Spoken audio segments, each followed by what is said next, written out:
Bonjour tout le monde, je m'appelle Crazy Bright, je suis producteur de musique, je suis aussi ingénieur de son et sound design. Aujourd'hui, je vais vous présenter Rockaz Records, mon nouveau studio en 2018. Venez voir. Voilà, comme je vous l'ai dit, je suis dans mon studio, là où il y a les appareils, et j'ai un système de monitoring de deux baffes. Donc il y a le Yamaha HS7 qui est moniteur international.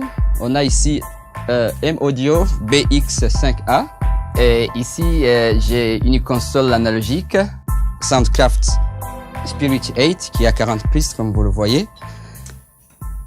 Ce que mon studio a de particulier par rapport, je dirais, aux autres studios qu'on a l'habitude de voir ici, c'est que quand même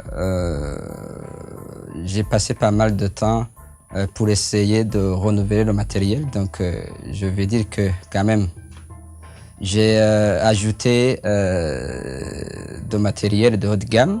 Et ici j'ai un processeur d'effet qui s'appelle Yamaha SPX 92. Ici c'est la carte de son qui est M-Audio 2626 avec 26 pistes. Ici c'est ce qu'on appelle un patch bay qui comme vous le voyez, qui me permet de connecter tous ces appareils comme je l'entends. Et là il y a un préampli de 4 micros qui s'appelle Universal Audio. C'est le 4710D qui est un préampli de renommée internationale.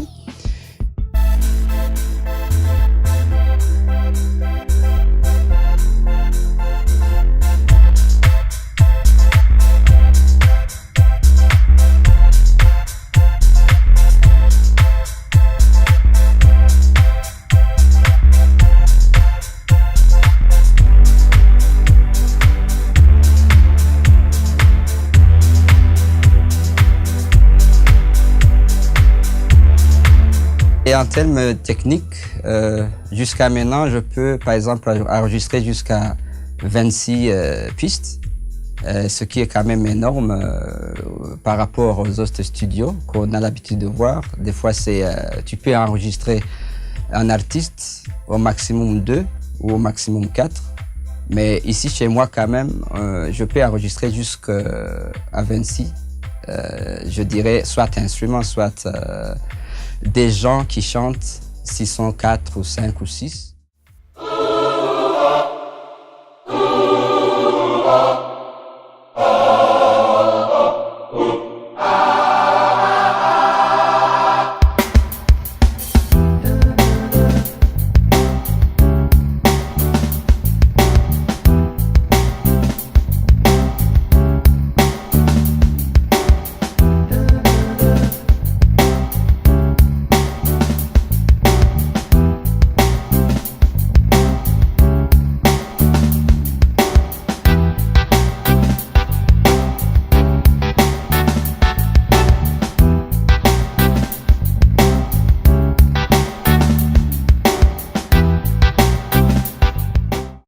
Et ici, j'ai un autre micro qui s'appelle Rode.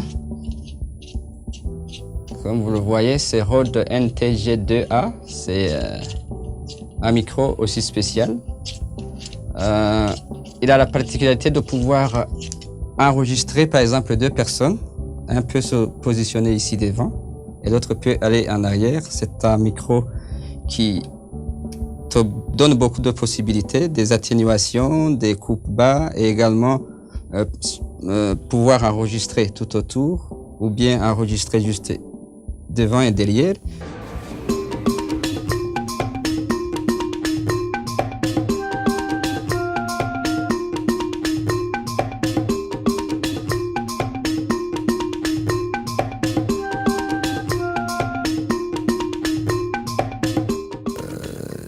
Ce que je fais que les autres peut-être ne font pas, c'est les mixages de films.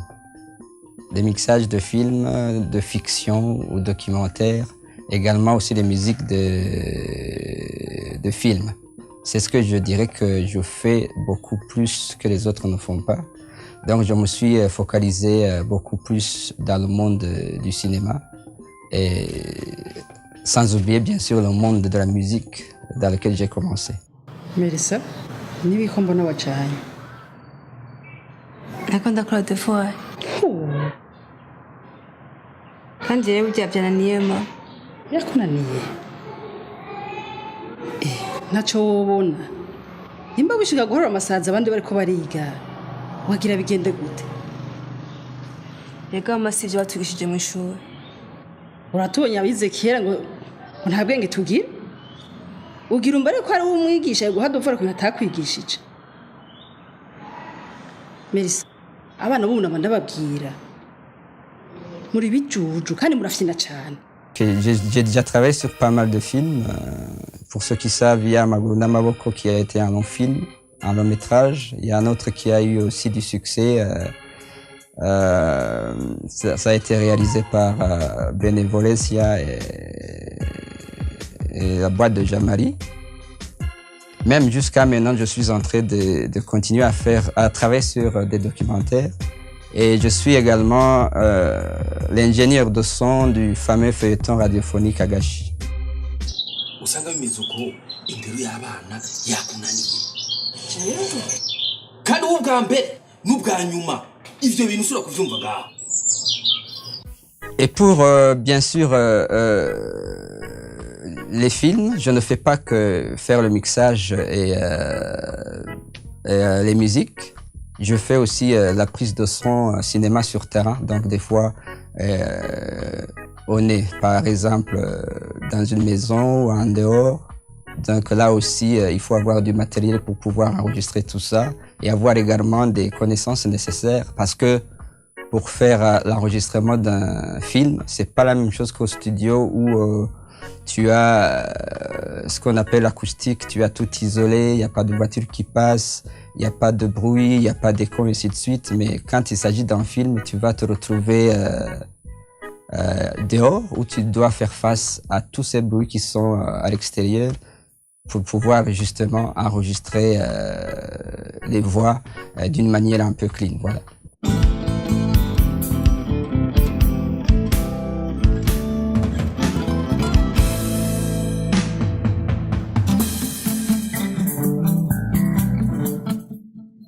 J'ai déjà travaillé avec des gens qui viennent de l'extérieur sur des projets de films documentaires ou fiction. J'ai également une ambition de pouvoir faire ce qu'on appelle les masterclass, des petites formations pour ceux qui veulent apprendre comment faire un bon mix, comment faire les enregistrements sur terrain, pour que quand même au Burundi on puisse avoir